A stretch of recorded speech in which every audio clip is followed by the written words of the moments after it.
हमारे 12 मिनट चले गए, कितने मिनट चले गए? लेवल है वैसे।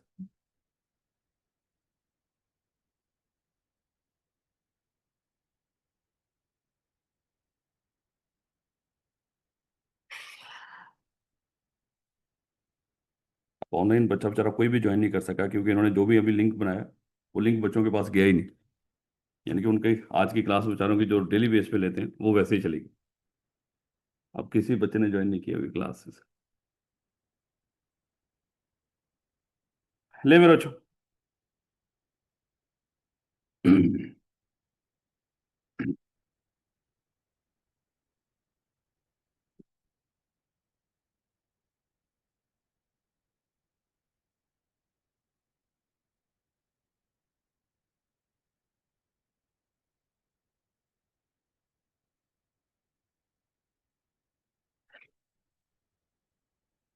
आज आपका टेस्ट भी है। एमसीक्यूज टेस्ट होगा बेटा। मेरा ख्याल है कि रात लिंक शेयर कर दिया था इन्होंने, उसका गूगल क्लासरूम का। आपने क्लास ज्वाइन कर लेनी। जो भी एमसीक्यूज टेस्ट होगा वो उसी में होगा। बाकी यार ये भी चला दो, मेरा ख्याल है वो काम ही नहीं कर रहा। उसका शोर बड़ा है। कौन सा इनमें से चलता कौन सा? नहीं चलते तो हैं लेकिन कूलिंग करने वाला, तो उसका तो शोर बड़ा है। नहीं बेटा मादरत, ये जो भी लेट हुआ और जो भी उस्तादों का एक और रूप देखना, जाहिर बात है कि ये अच्छी बात तो नहीं, लेकिन बहरहाल मजबूरी है, क्या करेंगे। हैं?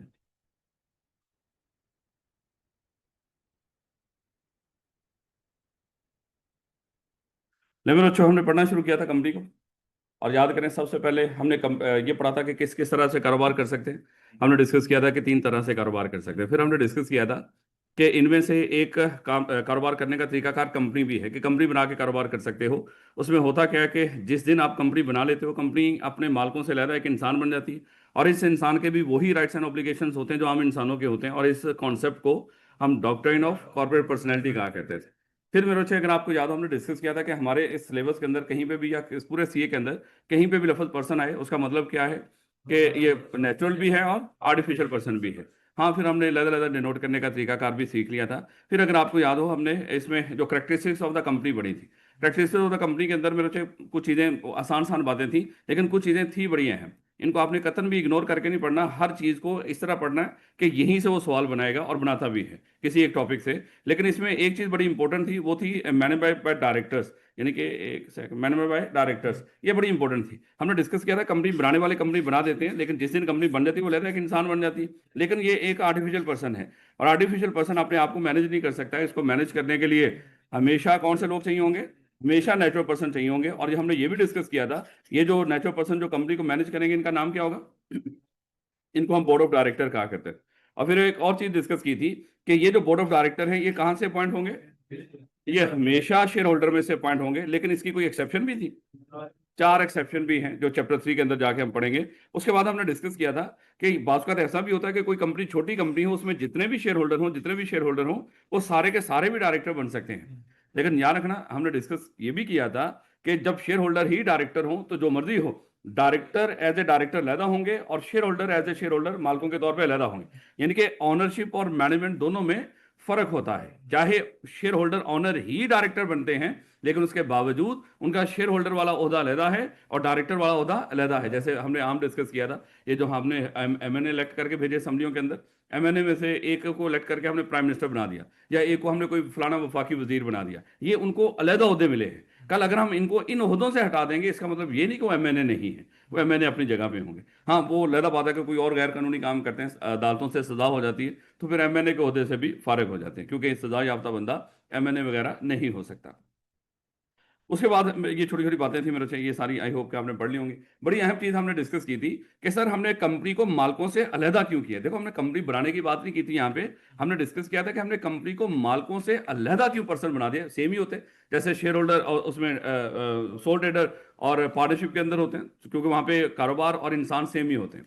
तो यहाँ पे हमने कारोबार को मालिकों से अलहदा क्यों कर दिया? इसकी कितनी वजूहात थी? इसकी 3 वजूहात थी। एक तो हम चाहते थे ये कंपनी चलती रहे, लोगों के चेंज होने से, इनके मरने से कंपनी पर कोई असर ना पड़े। इसको क्या करते थे बोला?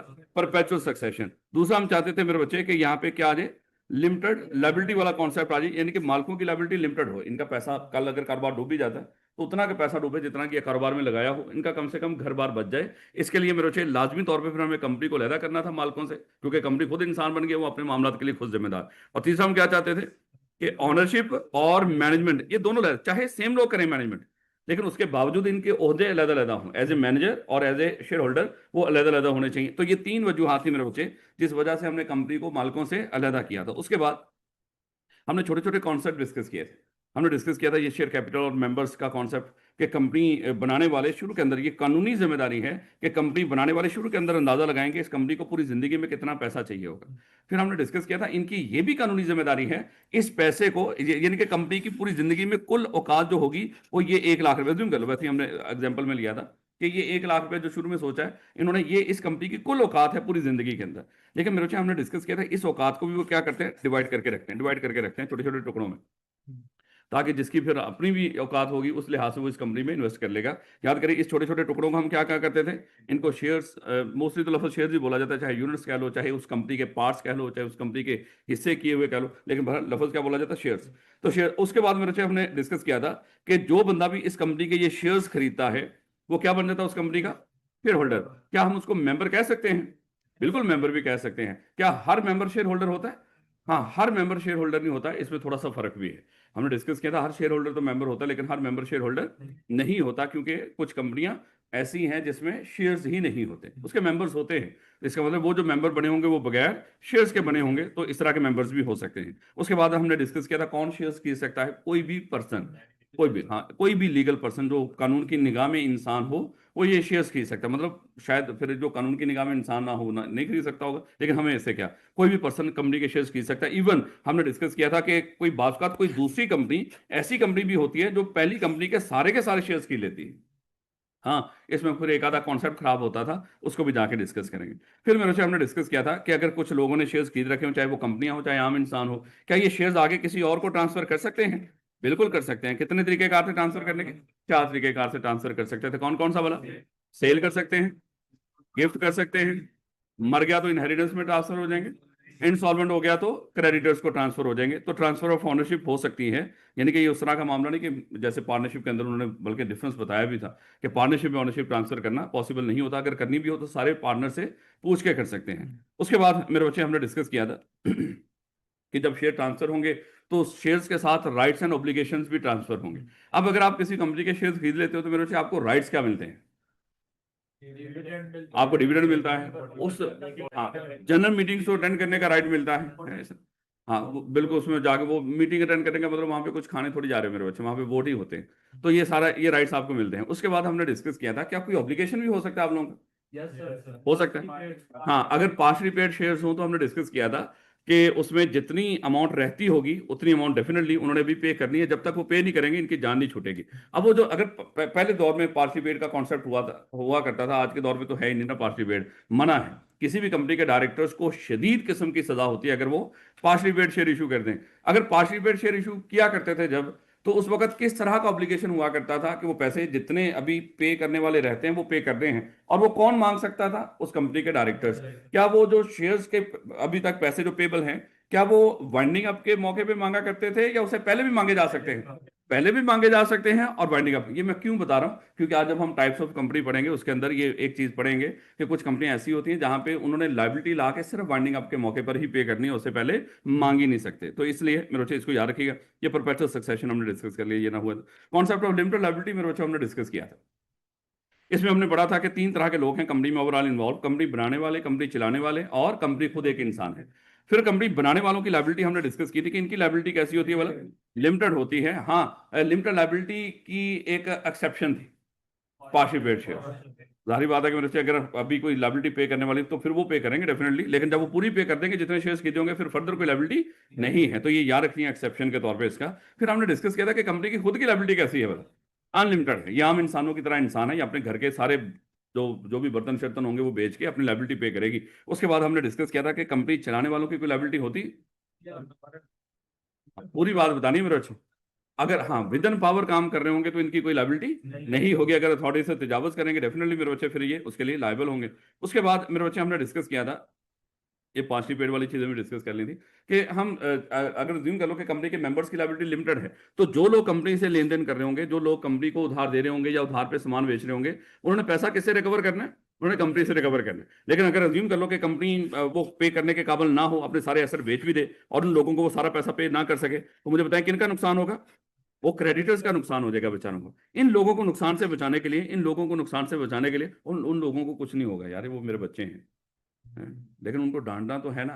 आप लोग परेशान होकर ले सर पता नहीं, मैं बड़ी देखो, ये जो भी इंसान हूँ गुस्सा भी आता है, लेकिन मैं कोशिश करता हूँ इसको ये दरवाजे, कॉलेज के दरवाजे से बाहर फेंक के। लेकिन मेरे बच्चे ये तो रोज का काम कर दिया ना उन्होंने, एक दफा तो डांट रहा था ना उनको। हैं, वो मेरी भी तो बेइज्जती कर रहे हैं, मेरे सामने फिर रहे हैं। एक एक बंदा मेरी सीट पे बैठा हुआ है वहां पे एडमिशन ऑफिस में, और मैं आया हूँ वहां पे बैग रखा है और वहां से गायब हो गया। और मैं यहाँ पे ढूंढ रहा हूँ कि चल, और कोई कह रहा है वहां पे खड़ा है, कोई कह रहा है वहां पे खड़ा है। ये तो वो बचपन में होता था ना कि हम पतंगे उड़ा रहे होते थे, जब वो बड़े आ जाते थे तो फिर वो हमें ढूंढ रहे होते थे, तो लोग उनको बता रहे थे वो वहां पे खड़ा है, वो वहां पे खड़ा है। तो इसलिए आप परेशान ना हो, वो भी उनको भी परेशान, वैसे ही वो तो थोड़ा बहुत तो डांटना है, मेरे बच्चे हैं। ये तो जब आपके टेस्ट होंगे, जब आप टेस्ट नहीं देंगे तो फिर आपको पता चलेगा कि ये तो उनकी तो इज्जत ही बड़ी है? जो हमारे साथ हुआ है वो तो बहुत अन्याय हुआ है। खैर वापस नहीं मेरे बच्चों, इंसान के पास सबसे इंपॉर्टेंट जो कीमती चीज़ है उसकी इज्जत नफ्स होती है। ये आखिरी हल होता है, जैसा अभी हमने डिस्कस किया था ना कि आम इंसान हो, देखो ये क्यों कंपनी को वार्न कर रहे हैं ये क्रेडिटर्स को, कि भैया कल अगर आपके पैसे ना मिले तो आप यहाँ पे एक इंसान नहीं मिलेंगे उनको जलील करने के लिए, है? क्योंकि मेरे बच्चे जिल्लत बहुत बड़ी चीज़ होती है। तो अल्लाह माफ करे, अल्लाह ताला सबको महफूज रखे। ये आम से मामला हैं, इन बच्चों को थोड़ा बहुत समझाना भी तो है ना। ले बेटा वापस है। हमने डिस्कस किया था कि जिन लोगों ने कंपनी से पैसा वसूल करना, अगर कंपनी से ना मिला तो मेरे बच्चे इन लोगों का नुकसान हो जाएगा। तो फिर इन लोगों को कैसे पता चले कि हम जिससे डील कर रहे हैं वो आम इंसान, नेचुरल पर्सन नहीं है बल्कि आर्टिफिशियल पर्सन है? तो इसके लिए इनको कैसे पता चलेगा?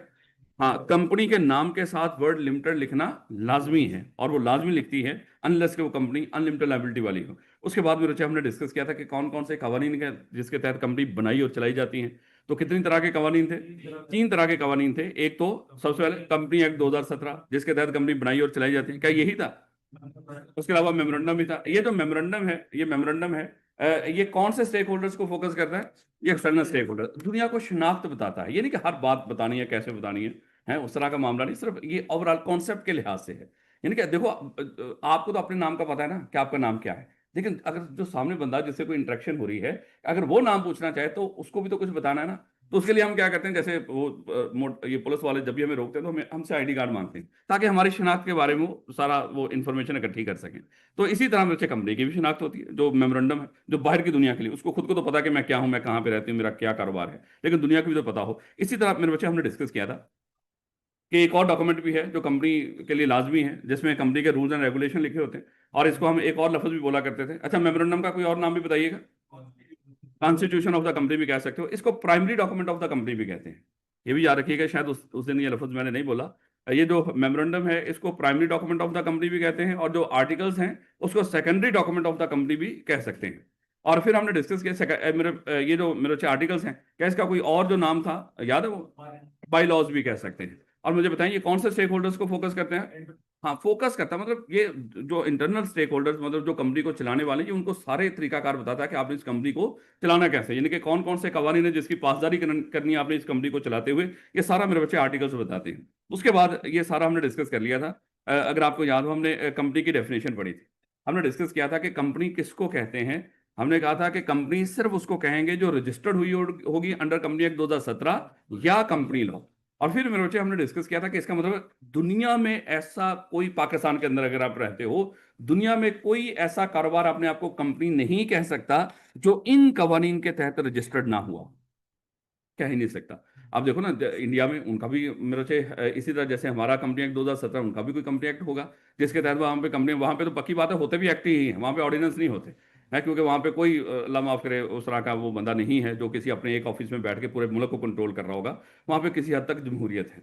तो कहने का मतलब कि वहां पे होते भी मोस्टली एक्ट हैं, तो वहां पे उनका भी कंपनीज को बनाने और चलाने के लिए कोई एक्ट होगा, पक्की बात है।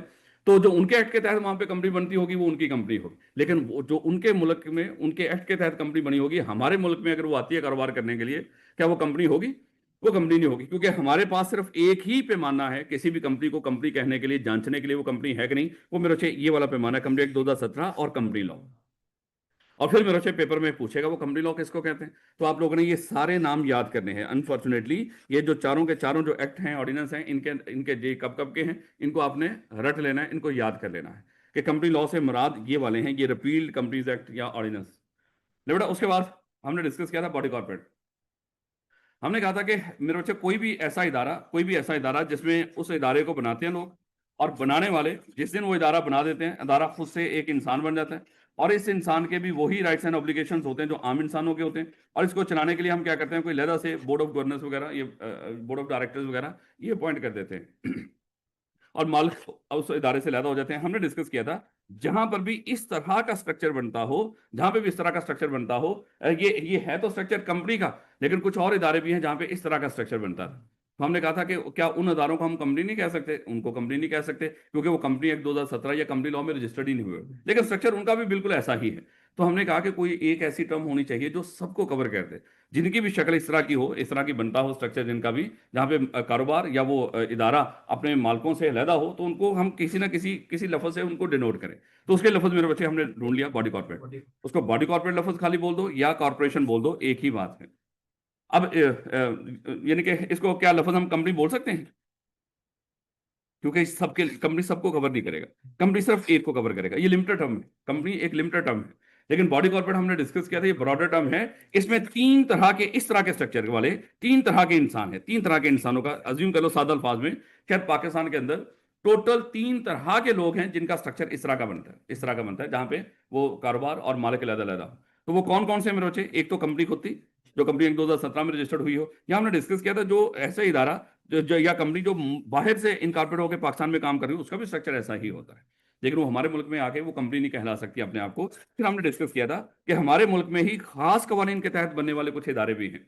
जैसे हमने एग्जांपल ली थी, बैंक है, इंश्योरेंस कंपनी है, नॉन बैंकिंग फाइनेंस कंपनी है, या मुदारबा शुदारबा, या इवन आपका जो आई कैप, ये इस तरह के SCCP, बेतहाशा, HEC, ये सारे इदारे मेरे बच्चे। उसके बाद हमने डिस्कस किया था, ये तो आपसे पूछे गए मेरे बच्चे, ये तो आपने बताना है कि बॉडी कॉर्पोरेट मीन्स या बॉडी कॉर्पोरेट इंक्लूड्स, ये तीन तरह के आप वहां पे लिख देंगे। जब ये लिख देंगे तो साथ ये भी बताना है बट डज नॉट इंक्लूड। देखो कंपनी लॉ के अंदर बच्चे हमने कोशिश करनी है पेपर के अंदर जितना हो सके लिखना है, क्योंकि नेगेटिव मार्किंग है नहीं यहाँ पे। ये नहीं होगा कि अगर आपने ज्यादा लिख दिया तो आपके नंबर कटेंगे। हाँ, अगर आपने कम लिख दिया फिर तो पक्की बात है नंबर कटेंगे। और वहाँ पे कोई टाइम का भी कोई इशू नहीं होता, ये नहीं होता कि खुदा ना खासा टाइम गुजरा जा रहा है अकाउंटिंग की तरह और आपके पास शायद वो सॉल्व करने के लिए टाइम कम बचेगा, ऐसा कुछ नहीं होगा। इंशाल्लाह बड़ी तसल्ली के साथ कोई आधा पौना घंटा पहले आप पेपर सॉल्व कर लेंगे, अगर कुछ आता होगा। अगर नहीं आता होगा तो शायद आधे घंटे में भी सॉल्व कर लेंगे आप। हाँ, तो जाहिर बात है। अच्छा, ये पूरा टाइम वाला तो रौला ही नहीं ना होता है इसमें, वो तो भूल ही जाए। आपको लगेगा कि नहीं आता होगा तो शायद 3 घंटे पूरे लग जाए, किस में लगने, आता ही नहीं जब है तो उठो जाओ अपना समेटो सारा कुछ है, घर वालों को जाके अपनी शक्ल दिखाओ कि देखो आपका लाल है, लालो लाल होके वापस आ गए। ले बेटा, ये कौन कौन शामिल नहीं होगा इसमें। एक तो हमने डिस्कस किया था कोऑपरेटिव, ये कोऑपरेटिव सोसाइटी, जब उसने निकाल दिया इसको बॉडी कॉर्पोरेट की डेफिनेशन में तो हम नहीं रखेंगे। और फिर हमने डिस्कस किया था इसको सर बॉडी कॉर्पोरेट की डेफिनेशन से जब निकाला है तो इसका मतलब क्या है भला, वो उसका ये वाला स्ट्रक्चर नहीं मान रहा है, यानी कि यहाँ पे शायद मेंबर्स और जो इदारा है उनमें कोई फर्क, ये बिल्कुल सोल्टेड और पार्टनरशिप की तरह होती है कोऑपरेटिव सोसाइटीज। याद रखोगे मेरे बच्चे। उसके बाद हमने डिस्कस किया था कि ये जो कोई भी ये उस बच्चे का सवाल है जो उसने रात भी पूछा था, उसे मेरे बच्चे इसमें देखिएगा, हमने डिस्कस किया था कि पाकिस्तान में खास कवानीन के तहत भी कुछ इदारे रजिस्टर्ड होते हैं जिनको हम बॉडी कॉर्पोरेट्स कहते हैं, उनका स्ट्रक्चर भी वैसा ही होता है।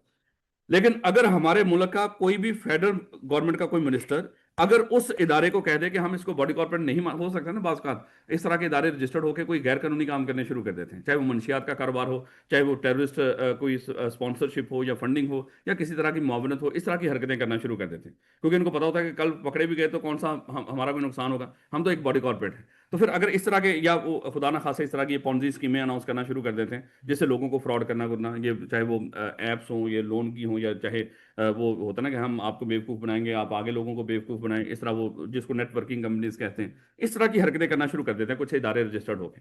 तो फिर वहां पे वो गवर्नमेंट को लग रहा होता है कि ये लोगों को फायदे की बजाय ये तो नुकसान कर रहे हैं। तो फिर जो कंसर्न मिनिस्टर है फेडरल गवर्नमेंट का, अगर वो कह दे कि ये जो फलाना इदारा है जो अपने आप को बॉडी कॉर्पोरेट कहता है, हम इसको बॉडी कॉर्पोरेट नहीं मानते, तो उसको बॉडी कॉर्पोरेट नहीं मानेंगे। लेकिन किसी कंपनी को ये नहीं कह सकता कि हम उसको बॉडी कॉर्पोरेट नहीं मानते। ये इसके इख्तियार में नहीं है। यानी कि सादा अल्फाज में हमने डिस्कस किया था, अजीम कर लो कि ये मिनिस्टर साहब हैं और इस मिनिस्टर साहब के सामने तीन इदारे हैं। एक मेरे बच्चे कंपनी है, एक मुल्क से बाहर जो फॉरेन कंपनी सादा अल्फाज में उसको बोल देते हैं, और एक मेरे बच्चे बॉडी कॉर्पोरेट है, यानी कि वो पाकिस्तान में खास ये स्टैट्यूटरी बॉडी बोलते हैं उसको लफ्ज, वो खास कानून के तहत बनने वाला इदारा। ये तीन है। इन तीन में से मेरे बच्चे क्या वो किसी को कह सकता है कि हम इसको बॉडी कॉर्पोरेट नहीं मानते? ये तीनों बॉडी कॉर्पोरेट हैं, वैसे ये तीनों बॉडी कॉर्पोरेट हैं। क्या इसमें से किसी को कह सकता है कि हम इसको बॉडी कॉर्पोरेट नहीं मानते? हाँ, हमने कहा था इन दो को ये कह सकता है, इन दो में से किसी को कह सकता है कि हम इसको बॉडी कॉर्पोरेट नहीं मानते। कोई इदारा इंडिया में रजिस्टर्ड होकर कंपनी पाकिस्तान में काम कर रही थी, बड़े सालों से काम कर रही थी, लेकिन अब उसकी हरकतें ऐसी वैसी थी क्योंकि जंगी हालात हैं, तो पाकिस्तान के जो कंसर्न मिनिस्टर था उसने कह दिया था हम उसको बॉडी कॉर्पोरेट नहीं मानते, तो वो बॉडी कॉर्पोरेट नहीं होगी। क्या वो कंपनी को कह सकता है कि हम इसको बॉडी कॉर्पोरेट नहीं मानते? इसको नहीं कह सकता। इसके अलावा बाकी दोनों को कह सकता है। तो ये मेरे बच्चे हमने डिस्कस किया था। और बेटा अभी ये सादी सी बात है, यानी कि फेडरल गवर्नमेंट का मिनिस्टर हो, अगर उसको कहीं पे शक हो ये इदारा शायद शायद ये अपने बॉडी कॉर्पोरेट होने का कोई गलत फायदा उठाएगा या पाकिस्तानियों को नुकसान पहुंचाएगा या हमारी सालमियत के लिए नुकसानदेह हो सकता है, तो उसको कह सकता है कि हम इसको बॉडी कॉर्पोरेट नहीं मानते। वो एक नोटिफिकेशन इशू करेगा और वो बॉडी कॉर्पोरेट की डेफिनेशन से निकल जाएगा। ये सादी, हाँ वो कहता है कि औकात में रहते हुए ये ना हो कि माशाल्लाह कंपनियों को निकालना शुरू कर दे जो हमारे मुल्क में रजिस्टर्ड हुई है, क्योंकि ये तो अब पाकिस्तान एक्ट पार्लियामेंट का बनाए हुए एक्ट के ऊपर एक वजीर कैसे तगड़ा हो सकता है, तो इसलिए मेरे बच्चे उसको मना कर दिया। याद रखोगे इस बात को बेटा। ये एनालिसिस में भी ये सारी बातें बताई थी। आज हमने यहाँ से शुरू करना जी बेटा। हाँ, एनजीओ इन्होंने पूछी थी। देखो मेरे से ये डिपेंड करता है, एनजीओ को बाज़ात कंपनी बना के भी कुछ लोग काम करते हैं, उसकी गुंजाइश है, लेकिन लाजमी नहीं कि आप उसको कंपनी बनाएं, क्योंकि देखो कंपनी होती है मोस्टली कारोबार के लिए, एनजीओ कारोबार नहीं होता। वो तो आप लोगों की फलाह बहबूद का काम करना चाहते हो, उसके लिए लहदा से एक्ट होते हैं, जिसमें अगर आप रजिस्टर्ड भी होना चाहें तो हो जाएं, लेकिन याद रखें कि उसकी इस तरह की हैसियत कम ही होती कि उसको हम बॉडी कॉर्पोरेट माने या कुछ इस तरह का बात माने। हाँ, अगर लिमिटेड लायबिलिटी करना चाहते, देखो लिमिटेड लायबिलिटी का कॉन्सेप्ट मोस्टली या तो कोई उसी तरह की स्टैट्यूटरी इदारा हो जिसमें वो इदारा लहदा हो, या वो कंपनी वगैरह हो। पढ़ेंगे ये 2-4 दिन के बाद यहीं पे पढ़ेंगे। एक एनजीओ बनेगी, लेकिन वो एनजीओ चाहेगी कि हमारी लायबिलिटी लिमिटेड हो, तो फिर एनजीओ को हम मौका देंगे कि आप ये फलाना सर्टिफिकेट ले लें, कंपनी रजिस्टर करवा लें। तो कुछ चीज़ें हैं, थोड़ा सा भी रुक जाए, क्योंकि एनजीओ हमारे सिलेबस में है नहीं ना, उसका कोई भी किसी तरह का जिक्र कहीं पे लफ्ज भी नहीं मेरा ख्याल आना एनजीओ। इस वाई इसके ये जो अभी हम सेक्शन 42 और 43 पढ़ेंगे चंद दिनों के बाद, कल या परसों। ले बेटा, टाइप्स ऑफ कंपनीज मैं कोशिश करूंगा थोड़ा सा आपको यहीं पे बताने की, फिर आगे उसको एक एक करके रीड करेंगे। वैसे समझाने के लिए है। और जो भी अगर आपने किताब किधर है आपकी? नशैया लाइट बंद थी, कमरे में नजर नहीं आई किताब? बंदा तेन कंगा लग गया, शीशा लग गया, सारा कुछ लग गया है, किताब नहीं लग। चल बंदा बन। ले बेटा, टाइप्स ऑफ कंपनीज को देखिएगा कि कंपनी की टाइप्स किस किस तरह की हो सकती हैं। ये वैसे ही समझाने के लिए, ये सारा कुछ जो भी होगा सामने, ये सिर्फ समझाने के लिए कि अगर हम कंपनीज की टाइप्स को डिस्कस करना शुरू करें, इनकॉर्पोरेशन के लिहाज से भी कर सकते हैं, लायबिलिटी के लिहाज से भी कर सकते हैं, कंट्रोल के लिहाज से भी। वैसे ही जब ये खत्म होगा तो एट द एंड आपको सारी टाइप्स ऑफ कंपनी तकरीबन तकरीबन आपके पास होंगी। अगर हम इनकॉर्पोरेशन के लिहाज से बात करें तो कुछ कंपनियां होती हैं जो स्टैट्यूटरी होती हैं, जो खास कानून के तहत पाकिस्तान में बनती हैं। अच्छा, लफज यहाँ पे लफज जो कंपनी मुनासिब नहीं है, यहाँ पे लफज आप बॉडी कॉर्पोरेट बोल रहे हैं, क्योंकि यहाँ पे हर तरह की उसको कवर करना है। और मेरे से उसके बाद रजिस्टर्ड भी होती हैं, यानी कि जो खास कानून में ही रजिस्टर्ड होती हैं, जैसे खास कानून के कह रहा हूँ, ये कंपनी एक्ट 2017 या कंपनी, ये इनको हम रजिस्टर्ड कंपनियां कहते हैं। ये किसी काम की बात नहीं, ये वैसे ही आप जिसको कहते हैं नॉलेज में इजाफा, ये आपके काम की बात नहीं। लेकिन लायबिलिटी के लिहाज से अगर हम यहाँ से काम की बातें शुरू होगी, लायबिलिटी के लिहाज से दो तरह की कंपनियां हो सकती हैं। अनलिमिटेड लायबिलिटी वाली कंपनी भी हो सकती है और लिमिटेड लायबिलिटी वाली कंपनी भी हो सकती है। अब अनलिमिटेड लायबिलिटी वाली कंपनी वो कहता है कि होती हैं, लेकिन ये कोई बंदा बनाएगा तो मजबूरी में बनाएगा। भाई देखो, अनलिमिटेड लायबिलिटी कंपनी में क्या होगा भला, मेंबर्स की लायबिलिटी कैसी होगी भला? अनलिमिटेड। वो तो पार्टनरशिप में भी अनलिमिटेड ही होती है। कि हमने जो कंपनी की तरफ गए थे सिर्फ अपनी लायबिलिटी को, सबसे मेन मकसद था कि हमारी लायबिलिटी लिमिटेड हो जाए और किसी तरह से वो इदारा चलता रहे। हाँ, वो एक फायदा जरूर है कि परपेचुअल सक्सेशन हो, मैनेजमेंट और ऑनरशिप अलग-अलग हो, इस तरह के मामला। लेकिन याद रखना कि मेरे अनलिमिटेड लायबिलिटी में मेंबर्स की लायबिलिटी कैसी होगी बड़ा, वो अनलिमिटेड हो। कंपनी की तो पहले भी अनलिमिटेड ही होती है, और यहाँ पे किसकी लायबिलिटी अनलिमिटेड हो जाएगी? मेंबर्स की। ये कंपनियां कहता है रेयर होती हैं, रेयर होती हैं, यानी यहाँ पे कोई डिस्कशन नहीं होगी यहाँ, क्योंकि आम कंपनियां थोड़ी है तो यहाँ पे हम डिस्कस करेंगे इसको। ये तो मजबूरी में बनाई जाती है, मजबूरी में बनाई जाती है। मजबूरी कैसी हो सकती है सर? अज्यूम कर लो कि कुछ जगहों पे गवर्नमेंट कहती है कि ये कारोबार कर लो, लेकिन हम आपको लिमिटेड लायबिलिटी के साथ ये कारोबार करने नहीं देंगे, क्योंकि वहां पे आम लोगों का नुकसान हो सकता है। अगर लिमिटेड लायबिलिटी के साथ होता है ना कि बाज़ औक़ात कुछ ऐसे कारोबार होते हैं जहाँ पे बेचारे जो सादा लोग होते हैं वो भी बड़ी आसानी के साथ अपना पैसा वहां पे रख देते हैं या वहां पे इन्वेस्ट कर देते हैं। या कोई हसास किस्म का मामला इस तरह का हो सकता है जहां पे लोगों को, गवर्नमेंट को लग रहा है कि शायद लोगों का नुकसान हो जाएगा अगर मैंने लिमिटेड लायबिलिटी के साथ ये काम करने दिया। चलो मैं जस्ट वैसे ही एग्जांपल दे रहा हूँ आपको। अज्यूम कर लो कि आपने क्या करना है, कल आप इंशाल्लाह बड़े होंगे, क्वालिफाई करेंगे, सीए करेंगे और अपनी फर्म ओपन कर लेंगे। और फर्म में आप क्या किया करेंगे, ऑडिट किया करेंगे। समझा रहा हूं आपको, वैसे ऑडिट किया करेंगे। अब ऑडिट का मतलब क्या है कि किसी भी कंपनी की बनाई हुई फाइनेंशियल स्टेटमेंट्स को आप चेक किया करेंगे, एग्जामिन किया करेंगे, और उसके बाद चेक करने के बाद आप अपनी एक रिपोर्ट दिया करेंगे, 2-4 सफ़े की अपनी एक रिपोर्ट दिया करेंगे। उस रिपोर्ट में ये लिखा करेंगे मैंने इन फाइनेंशियल स्टेटमेंट्स को चेक किया है और मेरे नजदीक ये फाइनेंशियल स्टेटमेंट सही है। अब लोग पता क्या करेंगे, इसमें जो भी प्रॉफिट होंगे, जो कुछ एसेट्स उसेट्स दिखाए होंगे ना, लोग आंखें बंद करके आपकी इस रिपोर्ट की बेस पे इन फाइनेंशियल स्टेटमेंट्स पे भरोसा करना शुरू कर देंगे। वो पढ़ेंगे नहीं इसको डिटेल में, वो कहेगा ऑडिटर कह रहा है, इतना पढ़ा लिखा बंदा जिसके हाथ में ये पावर है, सिग्नेचर पावर है, उसने साइन कर दी कि ये रिपोर्ट सही है, तो इट्स ओके, हमें इसके बारे में सोचने की भी अब जरूरत नहीं। वो सोचते भी नहीं कि फाइनेंशियल स्टेटमेंट खराब हो सकती है।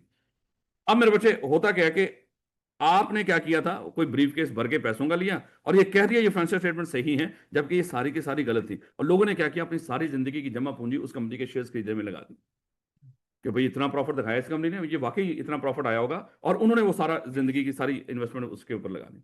और खुदा ना खासा थोड़े करते बाद वो कंपनी डूब गई और उनका सारा पैसा डूब गया। तो यहाँ पे मेरे बच्चे, इस तरह के मामला में कहता है कि कुछ ऐसे मामला तो हसास होते हैं जहाँ पे आम जो सादा लोग होते हैं बेचारे, उनको नुकसान हो सकता है। इसलिए मेरे बच्चे, पाकिस्तान के अंदर अगर आप अपनी फर्म बनाना चाहते हो और ऑडिट करना चाहते हो तो आपको मना है, आप कंपनी बना के ऑडिट कर ही नहीं सकते, क्योंकि कंपनी में आपकी लायबिलिटी कैसी हो जाएगी, लिमिटेड। कानून चाहता है कि हम आपको टका टका के चपेड़े मारें, अगर आपने कुछ गलत करें तो हम आपको टका के जलील करें। इसलिए आपकी लायबिलिटी कैसी होनी चाहिए, अनलिमिटेड होनी चाहिए। अगर आप ऑडिट करना चाहते हो तो अनलिमिटेड लायबिलिटी के साथ ही कर सकते हो। पहले तो कंपनी बनाना ही मना है, अगर बनाओगे भी तो लायबिलिटी कैसी होगी, अनलिमिटेड। वैसे वैसे वो कंपनी वहां पे बॉडी कॉर्पोरेट ऑडिट कर ही नहीं सकती, एज ए बॉडी कॉर्पोरेट आप ऑडिट कर ही नहीं सकते, क्योंकि उसमें लायबिलिटी कैसी होती है, लिमिटेड। तो कहने का मतलब, सिर्फ समझा रहा हूं आपको, बिला वजह समझा रहा हूं, क्योंकि यहाँ पे एक बहस है नहीं अनलिमिटेड लायबिलिटी के ऊपर। यहाँ पे हमारे सिलेबस के अंदर सारी की सारी कौन सी कंपनी है, लिमिटेड लायबिलिटी वाली। लेकिन आपको समझा दिया कि कहीं पे बात का कुछ लोगों की मजबूरी होती है, वो गवर्नमेंट मजबूरी बना देती है। गवर्नमेंट कहती है ये कारोबार करना है तो आपने अनलिमिटेड लायबिलिटी के साथ ही करना है, लिमिटेड लायबिलिटी के साथ आपको करने की इजाजत ही नहीं। तो फिर आप क्या करेंगे, अनलिमिटेड लायबिलिटी वाली कंपनी ही बनाएंगे, तो वहां पे लिमिटेड लायबिलिटी बन ही नहीं सकती। अदरवाइज हमेशा ही कौन सी कंपनियां होती, लिमिटेड लायबिलिटी। अब लिमिटेड लायबिलिटी वाली कंपनियां मेरे बच्चे मजीद दो तरह की होती है। ये होगी लिमिटेड बाय गारंटी और लिमिटेड बाय शेयर। अब इसको एक एक करके डिस्कस करते हैं, क्योंकि शेयर्स का तो अभी हमने थोड़ा सा पहले डिस्कस किया, हम दोबारा डिस्कस कर लेते हैं। अज्यूम कर ले कि हम ये सारे बच्चे अभी, हम क्योंकि कंपनी यहाँ पे कंपनी लॉ पढ़ रहे थे, हमारा दिल किया कि चले ऐसा करते हैं सर, हम खुद भी एक कंपनी बना के कोई कारोबार भी शुरू कर देते हैं।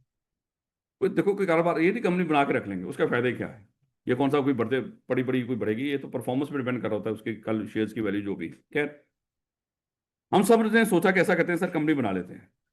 अब हमने उसी तरह जल्दी जल्दी, ताकि ये खत्म हो जाए, हमने सोचा, सब लोगों ने सबसे पहले सोचना है कि इस कंपनी का अथोराइज कैपिटल कितना होगा, यानी कि इस कंपनी को पूरी जिंदगी में कितना पैसा चाहिए होगा। हमने उसी तरह अज्यूम कर लिया 1 लाख रुपए।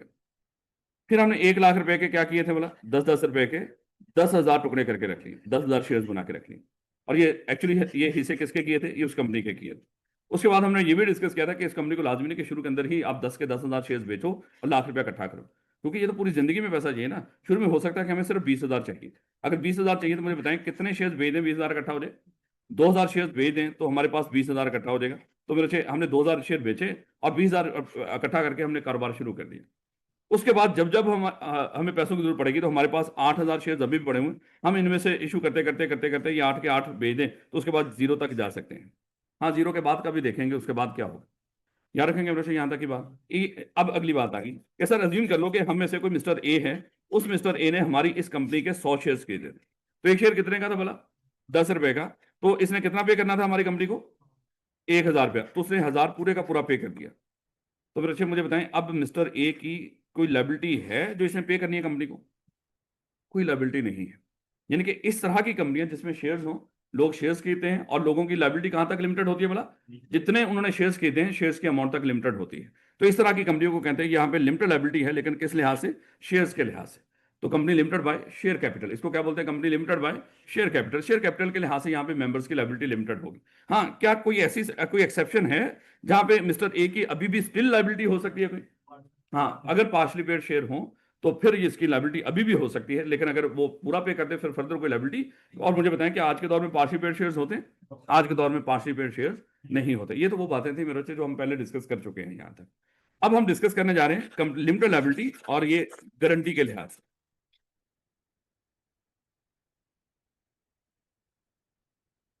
अज्यूम कर ले मेरे बच्चे, हम एक कंपनी शुरू करने जा रहे हैं, एक कंपनी शुरू करने जा रहे हैं, लेकिन इस कंपनी में शेयर्स नहीं होंगे, इस कंपनी में शेयर्स नहीं होंगे। तो अजीब सी बात होगी, बगैर हर कंपनी में मेंबर्स होते हैं। तो सर अगर ये कंपनी बगैर शेयर्स के होगी तो अगर शेयर कैपिटल वाली होती तो वो शेयर्स बेचे लोग मेंबर बन जाते हैं उसमें। तो सर ये कंपनी कैसे लोगों को अपना मेंबर बनाएगी? इसमें लोग कैसे ऐड होंगे, कैसे इसके मालिक बनेंगे, मेंबर्स बनेंगे? तो उसका तरीकाकार क्या होगा? तो याद रखना कुछ ऐसी कंपनियां भी होती हैं जिसमें शेयर्स होते ही नहीं। ऐसी कंपनी को हम कहते हैं ये गारंटी लिमिटेड है। अब ये गारंटी लिमिटेड क्यों कहते हैं मैं आपको समझाता हूँ, थोड़ा सा समझाने के लिहाज से बता रहा हूँ ये सारा कुछ। अज्यूम कर लो मेरे से ये कंपनी हमने बना दी एक ऐसी जिसमें शेयर्स नहीं है। तो सर ये मिस्टर ए इस कंपनी का मेंबर बनना चाहता है, तो सर ये मेंबर कैसे बनेगा? उसका तरीकाकार होता है मेरे से। ऐसी कंपनी जिसमें शेयर्स ना हो, वैसे तो हर कंपनी का एक मेंबर्स का रजिस्टर होता है, लेकिन इस कंपनी का भी मेंबर्स का एक रजिस्टर होता है, मेंबर्स का एक रजिस्टर होता है। और ये बिल्कुल एग्जाम्पल है, जैसे आपका आई कैप है, आई कैप अज्यूम कर लो, आई कैप भी एक बॉडी कॉर्पोरेट है। क्या उसके शेयर्स है? क्या आप शेयर्स खरीद के उसके मेंबर बने? नहीं, शेयर्स खरीद के उसके मेंबर होते हैं ना उसके। आपने देखा होगा ये फलाना बंदा आई कैप का मेंबर है, तो मेंबर्स तो हैं उसके, क्या शेयर्स खरीद के वो मेंबर बने? नहीं, शेयर्स खरीद के मेंबर नहीं बने। इसका मतलब ऐसी कंपनी जिसमें शेयर्स ना हो लेकिन उसके मेंबर्स होते हैं और मेंबर्स का एक रजिस्टर भी होता है। सादा अल्फाज में मेंबर वो कहलाएगा जिसका नाम मेंबर्स के रजिस्टर में दर्ज होगा। अब अगली बात है कि सर मेंबर के रजिस्टर में नाम दर्ज कैसे करवाएंगे? यहां पे मेंबर्स के रजिस्टर में नाम दर्ज कराने का एक प्रोसेस होता है, एक तरीकाकार होता है। यानी कि यहाँ पे शेयर्स नहीं खरीदे होते हैं, आपने एक तरीकाकार को फॉलो करना होता है। उस तरीकाकार को फॉलो करते हुए आप क्या करेंगे, जाके उस मेंबर्स के रजिस्टर में नाम दर्ज करवा लेंगे। जब नाम दर्ज हो गया उसके बाद आप उसके मेंबर बन जाएंगे। लेकिन ये तरीका जस्ट एग्जाम्पल, अगर आप आई कैप के मेंबर्स के रजिस्टर में नाम दर्ज करवाना चाहते हैं तो सबसे पहले तो क्या करना पड़ेगा, एज ए स्टूडेंट रजिस्टर्ड होना पड़ेगा। और फिर पीआरसी, कैफ, सीफएफ, एमएसए और फिर वो सारे 3.5 साल के आर्टिकल्स, ये सारा कंप्लीट कर लोगे तो फिर आई कैप को कहोगे मैंने आपकी सारी रिक्वायरमेंट्स पूरी कर दी हैं मेंबर बनने के लिए, अब आप मुझे मेंबर के रजिस्टर में ऐड करें। तो आई कैप क्या करेगा, आपको मेंबर के रजिस्टर में ऐड कर देगा। याद रखोगे। लेकिन अजीम कर लो, है तो ये कंपनी बॉडी कॉर्पोरेट ही ना, कंपनी का लफ्ज ही मैं बोलूंगा, अजीम कर लो। वैसे क्योंकि आई कैप की एग्जाम्पल ले रहे हैं ना, तो इसके लिए लफ्ज कंपनी बोलना। हाँ वैसे मैं कह रहा हूँ कि ये चैप्टर 2 तक ही रखिएगा। वैसे अगर मैं किसी बैंक को कंपनी बोल दूँ तो आपने गुस्से नहीं होना, लेकिन पेपर में और यहाँ पे क्लास में यहाँ पे इन चीजों को माफ कर दिया करें। खैर, अब अगली बात आएगी कि सर ये है तो कंपनी ना, आई कैप की भी बिल्डिंग्स हैं, आई कैप का भी वहाँ पे बड़े सारे लोग काम करने वाले हैं, बिल्डिंग्स रेंट पे हो सकती हैं, वहाँ पे बड़े सारे इक्विपमेंट चाहिए, ये सारा कुछ है उस इदारे को चलाने के लिए। अब ये इस सारे पैसा भी लग रहा होगा। अज्यूम कर लो हो सकता है कल आई कैप वैसे ही डिसॉल्व हो जाए, खत्म हो जाए, और आई कैप के सर पे अच्छी खासी लाइबिलिटीज हो, तो वो लाइबिलिटीज कैसे पे की जाती है? जारी बात है एसेट्स बेच के। लेकिन यहां पे मेरे से एक और तरीका कार भी बीच में रखा जाता है। जब किसी बंदे को हम मेंबर्स बना रहे होते हैं, या हम कंपनीज की बॉडी कॉर्पोरेट्स की बात कर रहा हूं, जब हम उसको ये जो गारंटी लिमिटेड की बात कर रहा हूं, जब इसमें हम मेंबर्स को ऐड कर रहे होते हैं ना, ऐड कर रहे होते हैं, तो हम क्या करते हैं उनके सामने, अजीब समझाने की, फिर मैं यहाँ पे मोस्टली बातें मैं समझाने के लिए आपको कर रहा हूँ, उसके सामने हम क्या करते हैं, एक स्टाम्प पेपर रखते हैं, एक स्टाम्प पेपर रखते हैं। स्टाम्प पेपर में क्या होता है, वो उसको हम कहते हैं हम आपको मेंबर बनाने जा रहे हैं, नो डाउट रजिस्टर में नाम दर्ज करने जा रहे हैं आप। लेकिन कल अगर ये कंपनी वाइंडिंग अप में चली गई और इसके पास, इसके सर पे लायबिलिटी ज्यादा हुई और पे करने के लिए एसेट्स कम हुए, तो आप हमें गारंटी दो, आप हमें गारंटी दो, उस वक्त आप अपने घर से हमें 60,000 रुपया ला के दोगे। ये कहता ठीक है।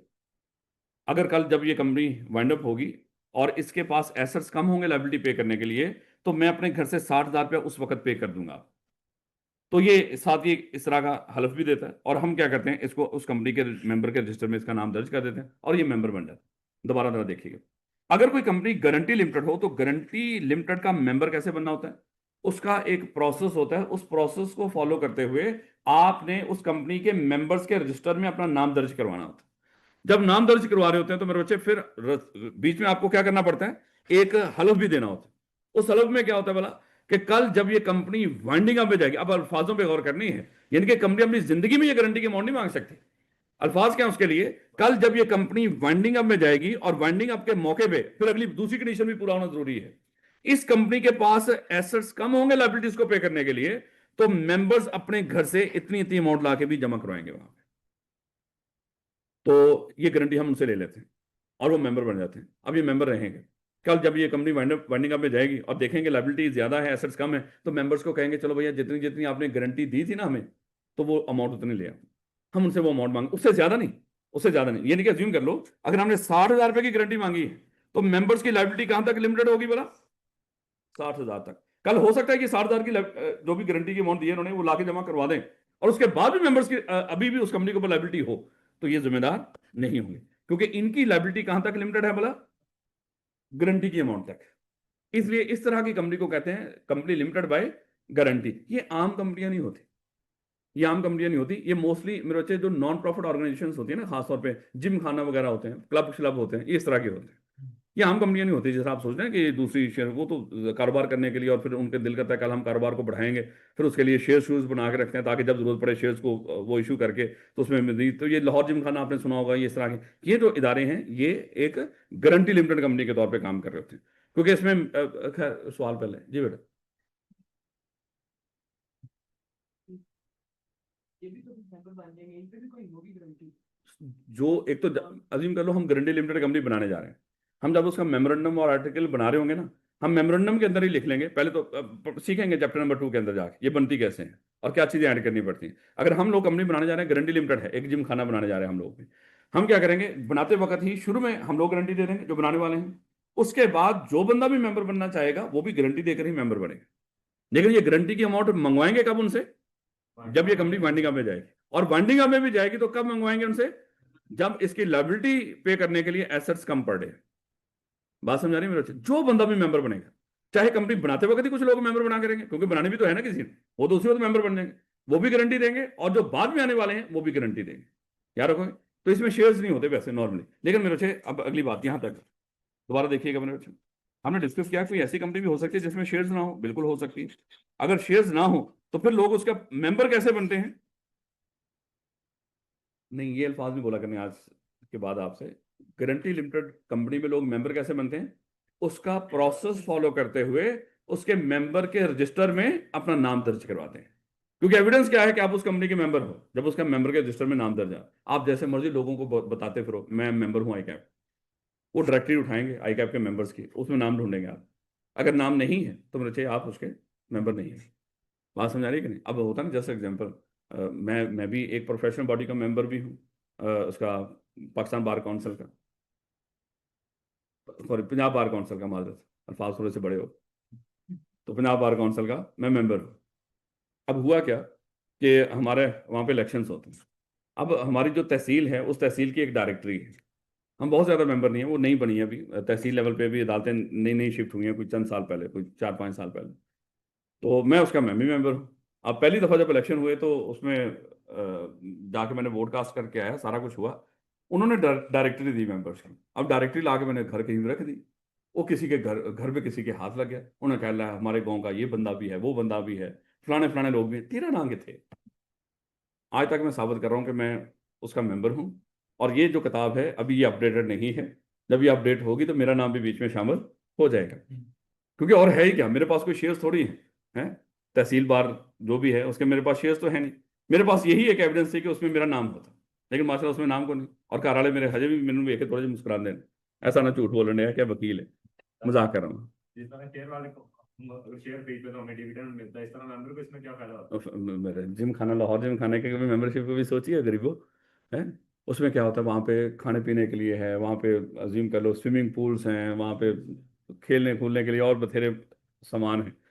अय्याशी, ये अय्याश लोगों का एक मामला है। नहीं तो हमें ये तो जिम खाना जैसे आई कैप में अगर member बन दे। तो हाँ, तो वहाँ पे आई कैप क्या देगा? खुदा ना खासा अल्लाह माफ करे कल कोई मेंबर मर जाए, उसके कफन दफन के लिए पैसे ना हो तो आई कैप देता है उसको, अल्लाह माफ करे, लेकिन मैं साथ बोल रहा हूँ अल्लाह माफ करे।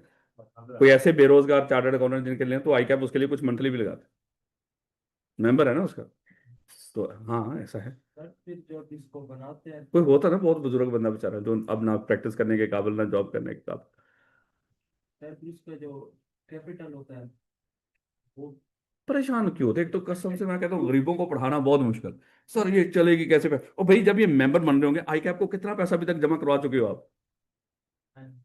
देखो शेयर तो नहीं खरीदे, धड़ा धड़ पैसा जा रहा है हर साल, एनुअल भी होती है, एनुअल सब्सक्रिप्शन भी होती है, और एक एक पेपर कई कई दफा देने की फीस भी होती है, और जो चार्टर्ड अकाउंटेंट होते हैं एसी एफसी उनकी अपनी सालाना वो होती है सब्सक्रिप्शन, तो भाई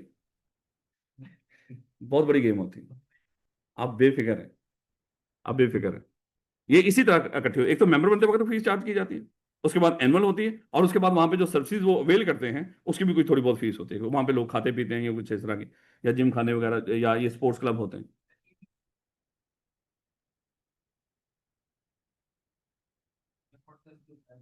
इसका प्रोसेस यहाँ पे कुछ बताया नहीं हुआ, लेकिन जब आप मेंबर हैं तो डेफिनेटली मेरे से आपका ये ऐसे ही जैसे हाउसिंग सोसाइटी में आपने प्लॉट खरीदा हो, ये बिल्कुल वैसे ही है, लेकिन इसका प्रोसेस नहीं यहाँ पे बताया गया। अब देखो ना कि अगर खुदा ना खासा आप अगर तो ये इनहेरिटेंस में होता, तो फिर तो यही ना कि अगर कोई चार्टर्ड अकाउंटेंट मर गया तो उसका बच्चा चार्टर्ड अकाउंटेंट, उसको मेंबर होना, तो इसका है नहीं प्रोसेस इस तरह। वो जाहिर बात है उस बंदे के साथ ही अटैच है मुझसे। खैर वापस है, आपको इतनी बातें सोचने की जरूरत ही कोई नहीं, बस इतना कि याद रखना है कि गारंटी लिमिटेड कंपनी एक ऐसी कंपनी जिसमें फिलहाल अभी जो बात की है अभी तक उसमें शेयर्स नहीं होते।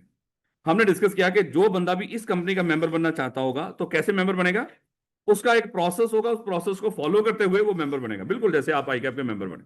वहां पे आम डॉक्यूमेंट्स वगैरह होते हैं, फाइल शाइल वो जमा करवाया आपने, फीस फूस जमा करवाई, तो उसका वो सारी रिक्वायरमेंट्स आपने पूरी कर दी, तो जाहिर बात है आपको मेंबर बना लेंगे।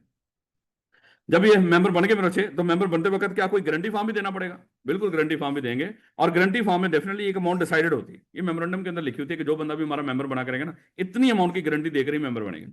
तो उतनी ये सब के लिए जारी बात है कि बराबर होती है, ये नहीं होता कि कुछ के लिए कुछ और, कुछ के लिए कुछ और। तो खैर ये 60,000 उसने गारंटी दी और वो मेंबर बन गया। फिर हमने डिस्कस किया ये जो गारंटी की अमाउंट है, क्या ये कंपनी की जिंदगी में मंगवाई जा सकती है? जिंदगी में नहीं मंगवाई जा सकती। ये गारंटी की अमाउंट मेरे बच्चे कब मंगवाई जाएगी?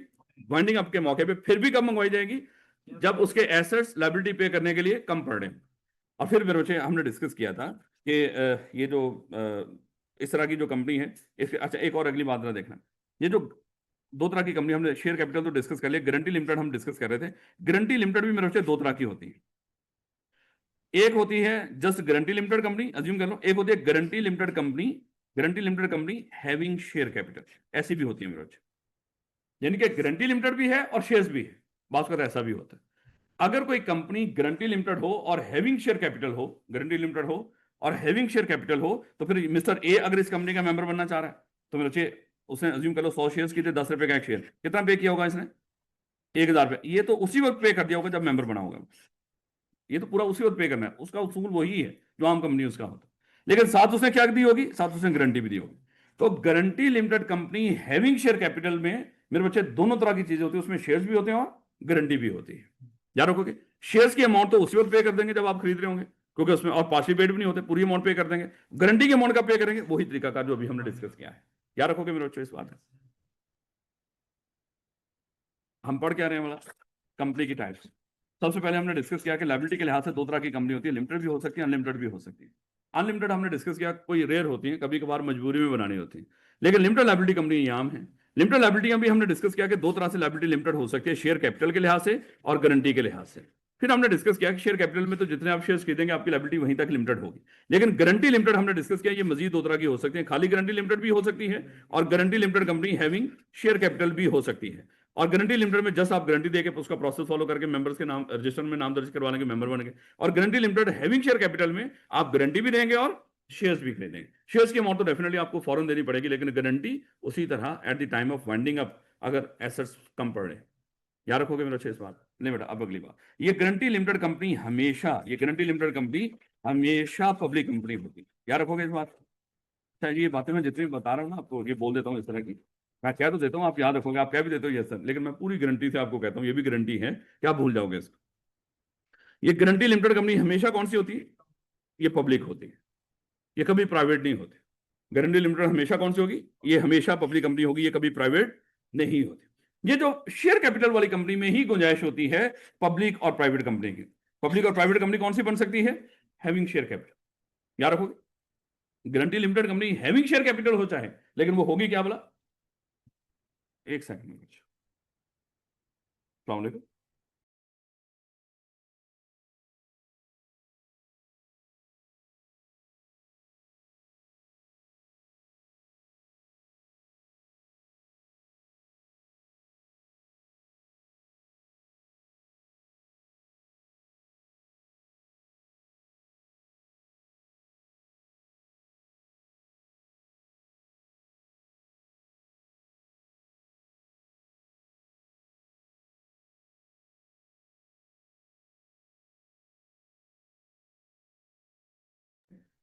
इतने मिलियन का एक चेक इशू किया है, क्या ये ओके है? मैंने उसको कह दिया ओके, इट्स ओके। कोई और चीज़ मांगते तो डेफिनेटली मैं उनको वो इन्फॉर्मेशन ना देता। तो इतनी सी बात मानी मांगी है तो मैंने उनको बता दी, लेकिन कोई और बात बताने की जरूरत नहीं होती कभी भी। फोन के ऊपर किसी को भी किसी तरह की कोई पर्सनल इंफॉर्मेशन प्रोवाइड नहीं करनी किसी भी सूरत में। चाहे हाफिज आसम मुनीर आपको कॉल करे और आपको कहे जो भी हो, वो आपको कहे कि मैं इस वक्त GHQ से आपसे बात कर रहा हूँ और मुझे आपका ये डाटा चाहिए, आपका पिन कोड फलाना फलाना चीज़ें चाहिए, आज के बाद हम आपको जो आपका रिकॉर्ड है वो ईमेल के जरिए भेजा करेंगे, बजाय के फिजिकल ये करेंगे वो करेंगे। कभी भी किसी सूरत में किसी SHO की कॉल आ जाए कि मैं यहाँ पे थाने में बैठा हूँ और आपका कोई फलाना रिश्तेदार यहाँ पे बंद है, तो इसको 10,000 रुपया दो, छड़वा लो, नहीं तो मैं FIR काटने लगा। जो मर्जी हो, जो मर्जी हो, दुनिया इधर की इधर हो जाए, आपने कभी फोन के ऊपर किसी को कोई पर्सनल इंफॉर्मेशन प्रोवाइड नहीं करनी। जब किसी की कॉल आई, हाँ किसी बैंक में खुद कॉल करते हो तो फिर तो डेफिनेटली वहां पे कुछ प्रोसेस फॉलो करना होता है यार। ये ना कि खुद कॉल करो कहना तो फोन पर कुछ नहीं बताना है, वहां पे तो कुछ चीजें प्रोसेस में होती हैं। मेरे खैर वापस मेरे फ्रॉड जितना हो रहे हैं ना, आपकी सोच। लिमिटेड बाय शेयर कैपिटल हमने डिस्कस किया, मजीद दो तरह की हो सकती है, प्राइवेट भी हो सकती है और पब्लिक भी हो सकती है। अब अगर हम बात करें मेरे बच्चे, सबसे पहले बताएं किसकी डेफिनेशन पढ़ें, प्राइवेट की पढ़ें या पब्लिक की पढ़ें? चलें जी, सबसे पहले सौ की डेफिनेशन से शुरू करते हैं। पब्लिक कंपनी, अगर तो आप टैक्स पढ़ रहे हो, आप में से कोई बच्चा? चले, तो टैक्स में आपने कुछ चीजें पढ़नी है वहां पे। अच्छा, टैक्स कंपनी लॉ को बिल्कुल साइड पे रखे, टैक्स की चीजें पढ़नी है आप, इनको दोनों का आपस में मिक्सअप नहीं करना। अच्छा, कंपनी लॉ के अंदर पब्लिक कंपनी की डेफिनेशन क्या है? कहते हैं हर वो कंपनी पब्लिक होगी जो प्राइवेट ना हो। जो प्राइवेट ना हो वो क्या होगी? वो पब्लिक होगी, बस इतनी की डेफिनेशन है। पब्लिक कंपनी की डेफिनेशन क्या बोला? जो प्राइवेट ना हो। हाँ, टैक्स में इसका ऑपोजिट, वहां पे प्राइवेट कंपनी की इस तरह डेफिनेशन है कि प्राइवेट कंपनी कौन सी है? जो पब्लिक ना हो। और वहां पे पब्लिक कंपनी की फिर आगे मजीद डिटेल दी हुई है। यहाँ पे प्राइवेट पब्लिक कंपनी की डेफिनेशन तो शुरू होते ही खत्म कर दी उसने, ऐसी कंपनी जो प्राइवेट ना हो वो पब्लिक होती है। इसका मतलब पब्लिक कंपनी को समझने के लिए हमें किसको समझना पड़ेगा? प्राइवेट कंपनी, फिर हमें पब्लिक का पता चलेगा। तो प्राइवेट कंपनी ऐसी कंपनी होती है जिसके ऊपर तीन तरह की पाबंदियां होती हैं। प्राइवेट कंपनी के ऊपर कितनी तरह की पाबंदियां होंगी? तीन तरह की। एक रिस्ट्रिक्शन है, एक प्रोहिबिशन है और एक लिमिटेशन है। तीन तरह की पाबंदियों के साथ कोई कंपनी प्राइवेट कंपनी कहलाती है। सबसे पहले इसके ऊपर एक रिस्ट्रिक्शन होती है। अच्छा, रिस्ट्रिक्शन वो चीज होती है जो आप रिक्वायरमेंट पूरी करके वो काम कर सकते हैं। प्रोहिबिशन वो होता है जो आप कर ही नहीं सकते। ये दो अल्फाजों में हमेशा याद रखना है फर्क, कि प्रोहिबिशन ऐसा काम जो आप किसी सूरत कर ही नहीं सकते, और जो रिस्ट्रिक्शन होती है वो काम आप कर सकते हो, लेकिन कुछ रिक्वायरमेंट्स को पूरा करने के बाद, कुछ कंडीशंस को पूरा करने के बाद। लेकिन रिस्ट्रिक्शन इसके ऊपर क्या है? यहाँ पे शेयर ट्रांसफर के ऊपर रिस्ट्रिक्शन होती है। शेयर ट्रांसफर के ऊपर रिस्ट्रिक्शन होती है। इसका मतलब ये है कि शेयर ट्रांसफर हो सकते हैं, लेकिन कुछ कंडीशंस को पूरा करने के बाद। प्राइवेट कंपनी में शेयर ट्रांसफर के ऊपर क्या होती है? रिस्ट्रिक्शन होती है। याद रखोगे मेरे बच्चे, यानी कि अपनी मर्जी से आप शेयर ट्रांसफर नहीं कर सकते। कर सकते हो लेकिन कुछ रिक्वायरमेंट्स, ऐसे तो बंदे मर भी तो सकता है ना कोई बंदा, तो शेयर तो उसके ट्रांसफर होंगे, लेकिन कुछ रिक्वायरमेंट्स पूरी करने के बाद। अपनी मर्जी से नहीं होते यहाँ पे प्राइवेट कंपनी में शेयर ट्रांसफर, याद रखोगे। कुछ कंडीशंस पूरी करने के साथ आप कर सकते हैं, लेकिन पब्लिक कंपनी में आप जैसे मर्जी शेयर ट्रांसफर करो, आपकी मर्जी है। याद रखोगे। तो सबसे पहले प्राइवेट कंपनी में क्या होता है? पहले शेयर ट्रांसफर के ऊपर अच्छा, ये जो प्राइवेट कंपनी में ये तीन जो कंडीशन है ना, ये लिखी होती है आर्टिकल्स के अंदर। ये भी शुरू में मैं बता दूं, हमने कल डिस्कस किया था कि कंपनी का जो लॉ है वो तीन डॉक्यूमेंट्स में है। गवर्नेंस के जो रूल्स हैं वो तीन डॉक्यूमेंट्स में है, एक कंपनी एक्ट में, मेमोरेंडम में, आर्टिकल में। ये जो तीन पाबंदियां हैं ये कहां पे लिखी हुई है वाला? ये आर्टिकल्स के अंदर लिखी हुई है। आर्टिकल्स में प्राइवेट कंपनी के लिखा होता है कि इस कंपनी के जो मेंबर्स हैं वो अपनी मर्जी से शेयर ट्रांसफर नहीं कर सकते। हाँ कर सकते हैं, लेकिन इन कंडीशंस को पूरा करके। वो कंडीशन कहां पे लिखी होंगी? आर्टिकल्स के अंदर। फिर मेरे बच्चे, इस कंपनी में लिमिटेशन होती है। लिमिटेशन किस चीज की होती है? मेंबर्स की। इस कंपनी के मेंबर्स की तादाद 50 से ज्यादा नहीं हो सकती, मैक्सिमम 50 हो सकती है। इस कंपनी के मेंबर्स की तादाद कितनी होगी बोला? मैक्सिमम 50 हो सकती है, लेकिन पब्लिक कंपनी में किसी तरह की कोई लिमिट नहीं होती, वो जितने मर्जी कर लो। लेकिन इसके आर्टिकल में लिखा होता है कि हमारे मेंबर्स मैक्सिमम कितने हो सकते हैं? 50 हो सकते हैं, ये आर्टिकल में लिखा होता है। याद रखोगे। और तीसरे नंबर पे इसमें प्रोहिबिशन होती है। प्रोहिबिशन क्या होती है? ये कंपनी कभी भी पब्लिक में जाके लोगों को इन्वाइट नहीं कर सकती, आए हमारे शेयर्स खरीदने।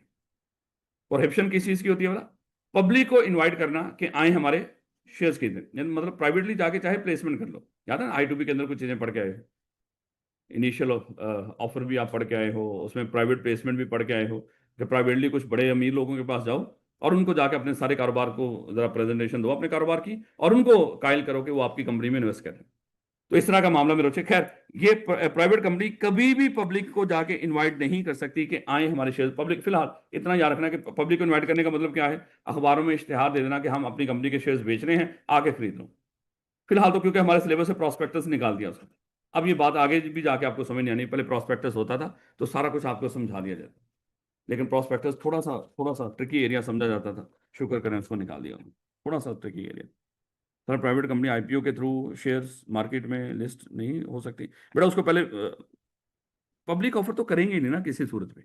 देखो, प्राइवेट के साथ पब्लिक ऑफर कभी भी आपने अटैच नहीं करनी। हाँ, हो सकता है कि अगर वो कंपनी अपने आप को पब्लिक पे कन्वर्ट कर ले फिर पब्लिक ऑफर कर ले। प्राइवेट होते हुए कोई कंपनी कभी भी पब्लिक ऑफर, तो आईपीओ का मतलब ही क्या, इनिशियल पब्लिक ऑफर। तो भैया वो भी आप प्राइवेट कंपनी थोड़ी निकाल सकती है। प्राइवेट कंपनी को ये इजाजत नहीं होती, ये पब्लिक कंपनी ही करती है। याद रखोगे इस बात। लो बेटा, दोबारा वापस आओ। हम पढ़ रहे हैं टाइप्स ऑफ कंपनी।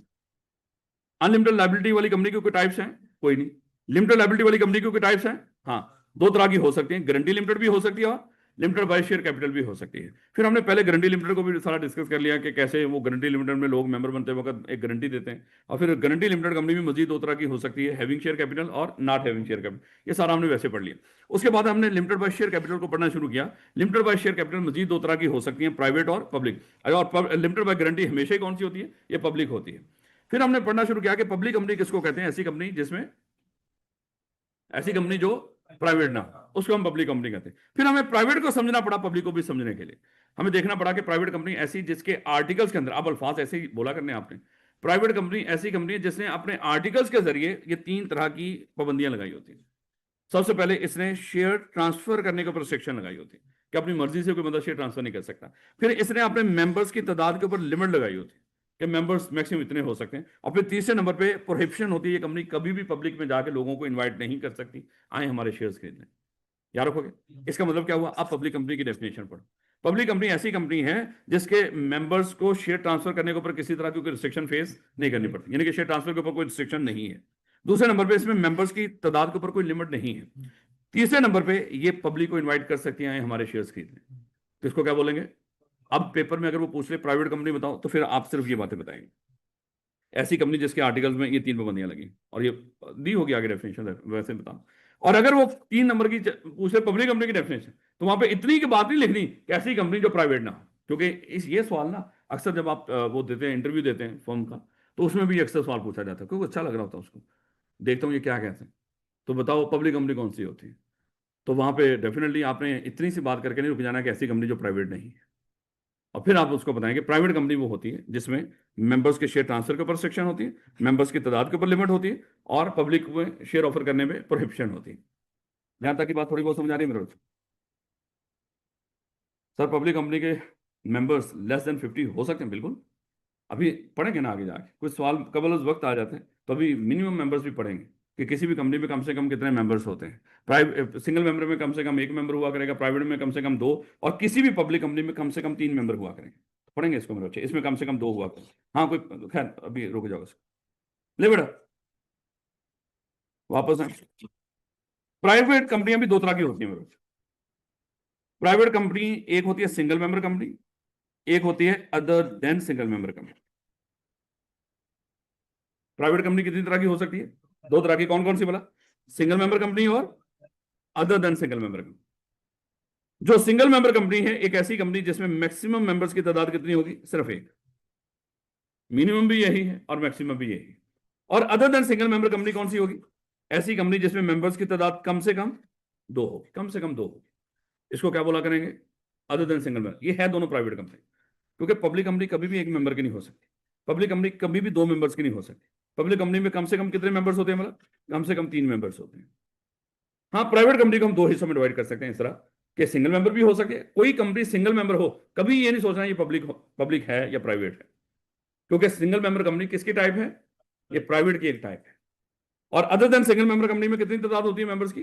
कम से कम की बात हो रही है, अच्छा ये तो कम से कम भी हो, ज्यादा से ज्यादा।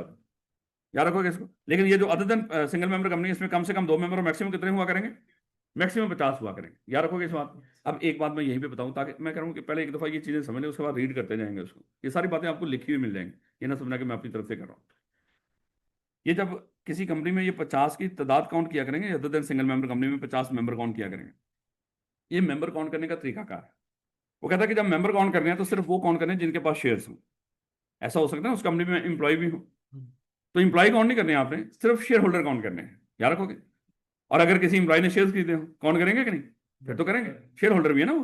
तो अगर खाली कोई एम्प्लॉय हो उस कंपनी में काम करने वाला, उसको काउंट नहीं करना, याद रखोगे। अब फिर अगली बात पता क्या होती है, बात कंपनी में कुछ लोगों ने मिलकर शेयर खरीदा था, होता है ना, अज्यूम कर लो ये गार्डन टाउन भी एक सोसाइटी है, अज्यूम कर लो हाउसिंग सोसाइटी, जैसे हमने कहा था कंपनी भी एक सोसाइटी की तरह होती है, उसमें जो आप ये हिस्से किए आपने, ये प्लॉटों की तरह है शेयर जो है। तो आप किसी सोसाइटी में कुछ एक से ज्यादा रिश्तेदार मिलकर भी तो बात भाई बहने या बात वैसे रिश्तेदार मिलकर भी तो कोई प्लॉट खरीद सकते हैं, बिल्कुल खरीदते हैं। कई फर्म में बच्चे जो ट्रेनिंग कर रहे होते हैं उसके दौरान अगर उनके बेचारों के कभी बाहर कोई चक्कर लग जाए, उनका सेकॉन्डमेंट पे चले जाएं या यहीं पे पैसे बचा जो कि अक्सर किसी सोसाइटी में प्लॉट खरीद लेते हैं। इन्वेस्टमेंट का वो होता है ना कि ज़रा सीख के जा रहे होते हैं चीज़ों को, खैर ये अक्सर हैं हमारे दोस्त जो इन्होंने इस तरह का किया।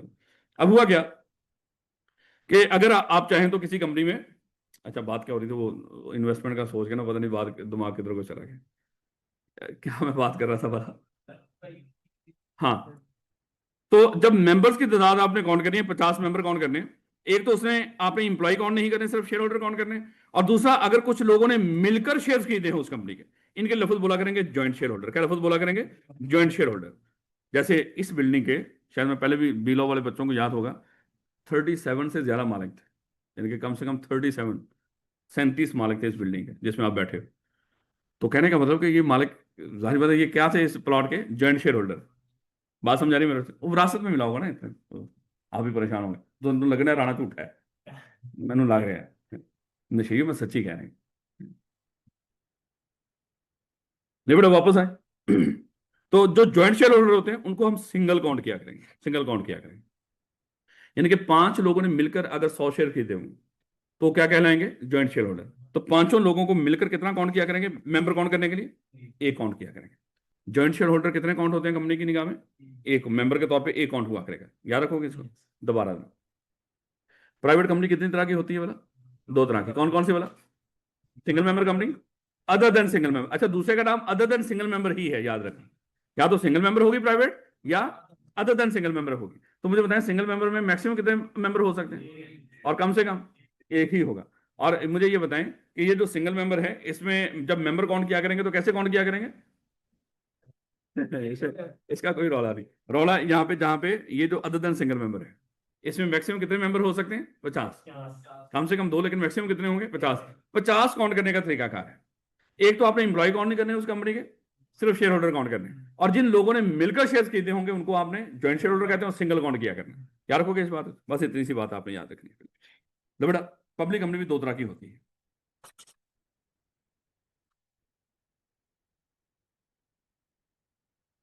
पब्लिक कंपनी या तो फिर अच्छे लिस्टेड होगी या अनलिस्टेड होगी, लिस्टेड होगी या अनलिस्टेड होगी। अब अगली बात आ जाती है, सर ये लिस्टेड या अनलिस्टेड क्या होते हैं मेरे बच्चे। अक्सर आपने सुना होगा स्टॉक एक्सचेंज के बारे में। तो स्टॉक एक्सचेंज एक मार्केट है, स्टॉक एक्सचेंज एक मार्केट है, और ये समझ लो सादा अल्फाज में ये एक मंडी है। ये एक मंडी है, मंडी का लफ्ज सुना होगा ना, फ्रूट मंडी, सब्जी मंडी, मवेशियों की मंडी भी होती है, और इंसानों की मंडी भी है। हमारी पार्लियामेंट है, नेशनल असेंबली, सेनेट, वहाँ पे इंसानों की मंडी लगती है, वहाँ पे बड़े बड़े बिकते हैं। खैर यहाँ पे तो बहुत बड़े बड़े बिक रहे हैं, खैर वो तो एक बहुत छोटी मंडी है। यहाँ पे हमारे हफाज और बाकी लोग भी अल्लाह माफ करे इंटरनेशनल मंडी में भी जाके बिके।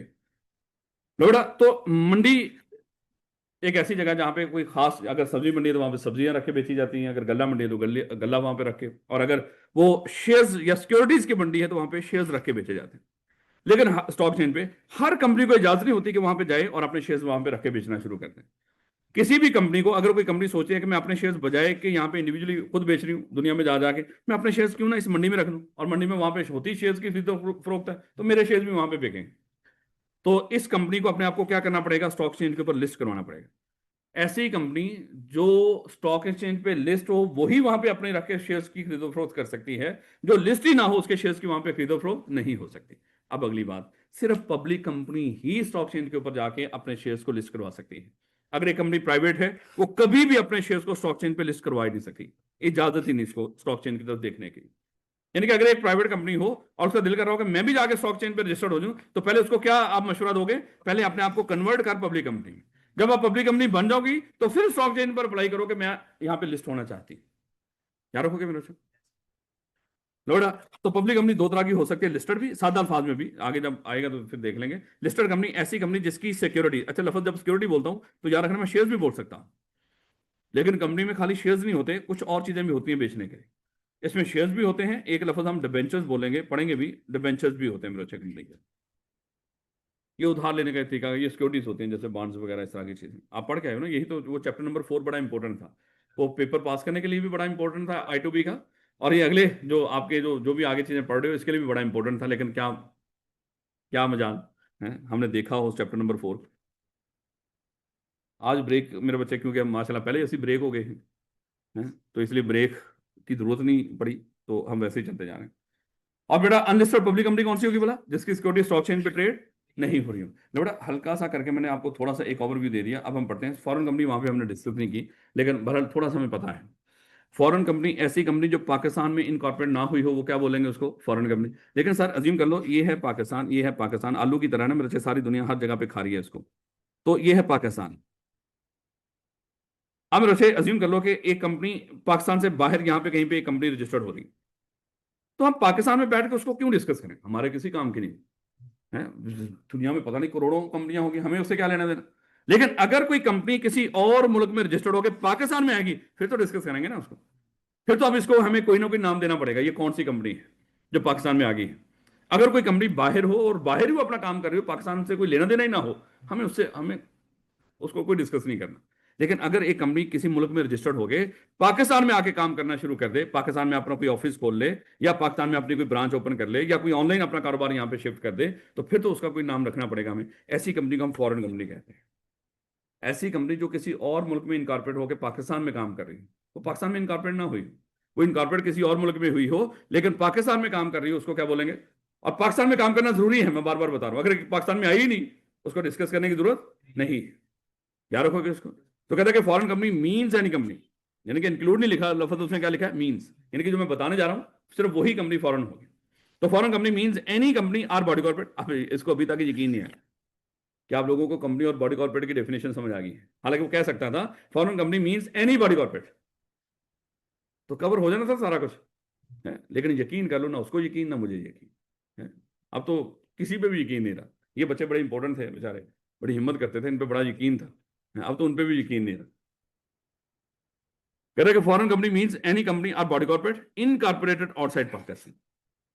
हाँ ये लफ्ज उसने इसलिए थोड़ा सा ज्यादा बेहतर, चाहे किसी और मुल्क में जो इनकॉर्पोरेट हुई हो, चाहे वो अपने मुल्क में एज ए कंपनी इनकॉर्पोरेट हो, चाहे वो अपने मुल्क में बॉडी कॉर्पोरेट के तौर पर इनकॉर्पोरेट हो, जब वो हमारे मुल्क में आएगी तो मेरे अच्छे तभी हम उसके लफ्ज क्या बोला करेंगे? Foreign company.